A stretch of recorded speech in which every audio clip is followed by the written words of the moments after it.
কিছুদিন আগে আন্তর্জাতিক ক্রিকেটের পাট চুকিয়েছেন দিমুথ করুণারত্নে। তিনি এবার বাংলাদেশের ক্রিকেটার মুশফিকুর রহিমের বিদায়ে আবেগী বার্তা দিয়েছেন। জানিয়েছেন তার চোখে বাংলাদেশের ক্রিকেটে হিরো মুশফিকুর রহিম। বুধবার রাতে দীর্ঘ আন্তর্জাতিক ক্রিকেটে ওয়ানডে অধ্যায়ের ইতি টেনেছেন মুশফিক। বিদায় বেলার আগে এই ফরম্যাটে বাংলাদেশের দ্বিতীয় সর্বাধিক রান সংগ্রাহক তিনি।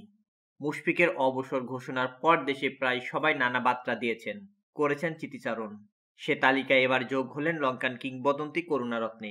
মুশফিককে নিয়ে করুণারত্নে লিখেছেন, আমার বন্ধু মুশফিকুর রহিম বাংলাদেশি ক্রিকেটের একজন সত্যিকারের কিংবদন্তি।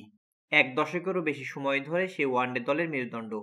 খেলার প্রতি তার নিষ্ঠা, দক্ষতা এবং আবেগ লক্ষ লক্ষ মানুষকে অনুপ্রাণিত করেছে।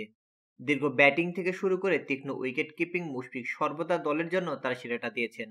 শেষে মুশফিককে ধন্যবাদ দিয়ে লঙ্কান এই ক্রিকেটার বলেন, ওয়ানডে ক্রিকেটের স্মৃতির জন্য আপনাকে ধন্যবাদ মুশফিকুর রহিম। আপনি সবসময় বাংলাদেশ ক্রিকেটের জন্য একজন হিরো হয়ে থাকবেন। 50 ওভারের ক্রিকেটকে অচমকায় বিদায় বলে দিয়েছেন মুশফিকুর রহিম। এরপর থেকে ভাসছেন নানা বন্দনাই। সাবেক বর্তমানদের কেউ করেছেন স্মৃতিচারণ, কারো কণ্ঠে ঝরছে প্রশংসা। সেই তালিকায় যুক্ত হয়েছেন টাইগার ব্যাটারের এই স্ত্রী জান্নাতুল কেফায়েত মন্ডি। অজু ছাড়া ব্যাটও স্পর্শ করতেন না মুশফিক। সন্তুষ্ট না হওয়া পর্যন্ত তোমাকে পরিশ্রম করতে দেখেছি। ভাঙ্গা পাঁজর নিয়ে খেলেছ, গুরুত্বপূর্ণ ম্যাচে একসঙ্গে 20টা পর্যন্ত ব্যথানাশক খেয়েছ। কখনো নিজের জন্য নয়, দল ও দেশের জন্য খেলেছ। এমন একজন সৎ মানুষ পাওয়া আমার জন্য আশীর্বাদ, যে অজু না করে ব্যাট বল স্পর্শ পর্যন্ত করত না।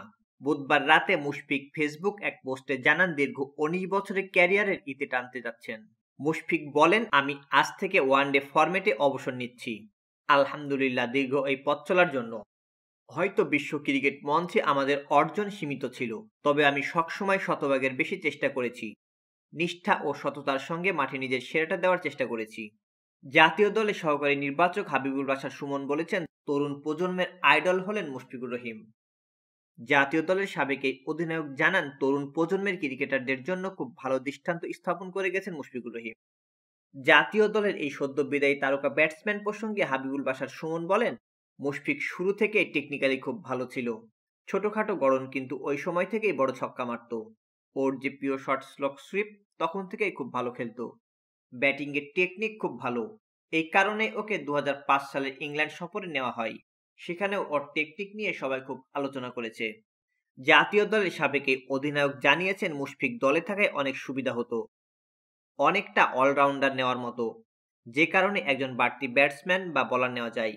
মুশফিক থাকায় বাংলাদেশ দল সবসময় পেয়েছে। ওয়ানডে ক্রিকেট থেকে মুশফিকুর রহিম অবসরের ঘোষণা দেওয়ায় তার অসাধারণ অবদানের জন্য আন্তরিক কৃতজ্ঞতা প্রকাশ করেছেন বাংলাদেশ ক্রিকেট বোর্ড। দীর্ঘ 2 দশকের ক্যারিয়ার শেষে দেশের ক্রিকেটকে অনন্য উচ্চতায় পৌঁছে দেওয়ার জন্য বিসিবি তাকে ধন্যবাদ জানিয়েছেন। বিসিবি মুশফিকুর রহিমের অসাধারণ নিষ্ঠা, নিবেদন এবং পেশাদারিত্বের প্রশংসা করেছেন, যা বাংলাদেশের ওডিআই ক্রিকেটের বিকাশে গুরুত্বপূর্ণ ভূমিকা রেখেছে। ব্যাট হাতে কিংবা গ্লোভস পরে তার পারফরমেন্স বাংলাদেশের ক্রিকেট অগ্রগতির অবিচ্ছেদ্য অংশ ছিল।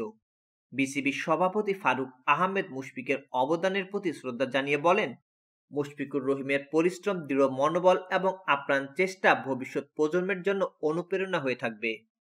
বাংলাদেশের ওডিআই ক্রিকেটের সেরা মুহূর্তগুলো স্মরণ করলে তার নাম উজ্জ্বল হয়ে থাকবে। 19 বছর ধরে সর্বোচ্চ পর্যায়ে এই ফরম্যাটে খেলা সত্যি এক অবিশ্বাস্য অর্জন, যা তার ধারাবাহিকতা এবং ব্যক্তিত্বের সাক্ষ্য বহন করে। আমি নিশ্চিত যে তিনি এখনও ক্রিকেটের জন্য অনেক কিছু দিতে পারেন এবং আমরা তাকে মাঠের ভেতরে ও বাইরে আরও নতুন মানদণ্ড স্থাপন করতে দেখতে চাই। মুশফিকুর রহিম বাংলাদেশের পক্ষে সবচেয়ে বেশি ওডিআই ম্যাচ খেলেছেন। তিনি দেশের দ্বিতীয় সর্বোচ্চ রান সংগ্রাহক। 243টি ক্যাচ এবং 56টি স্ট্যাম্পিং সহ তিনি বাংলাদেশের ইতিহাসের সবচেয়ে সফল উইকেট কিপার। এছাড়াও তিনি 37টি ওডিআই ম্যাচে বাংলাদেশকে নেতৃত্ব দিয়েছেন এবং 5টি আইসিসি ওডিআই বিশ্বকাপে অংশ নেওয়া কজন ক্রিকেটারের মধ্যে একজন।